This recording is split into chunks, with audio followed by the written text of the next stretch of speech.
When you hear Varsity Blues, what do you think about? Do you think about a movie about high school football? Or do you think about the federal scandal of rich parents paying to get their kids into college?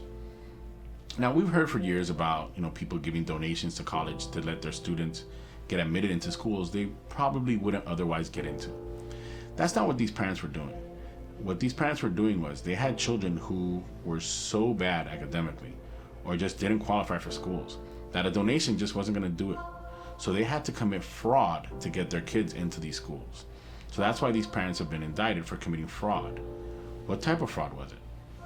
They would pay someone, and that person would, give them inflated test scores, have people take tests for them, fake them being on athletic teams to get athletic scholarships, all these type of things.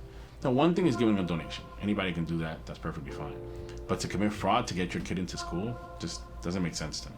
There's a lot of other schools besides that one school you want to get your kid into. So those trials, some of those people took pleas, but one of them is going to trial that just started on the 15th. The gentleman is from Boston. His name is John Wilson, who's going to trial with a bunch of other people who was trying to get into a school by what are called side doors. Sometimes we call them back doors. They refer to them as side doors.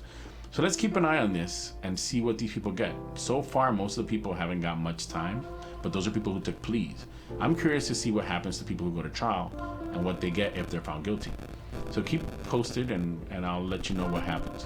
What do you guys think? What do you think is appropriate amount of time for someone to do for paying to commit this kind of fraud? Yeah, let me know.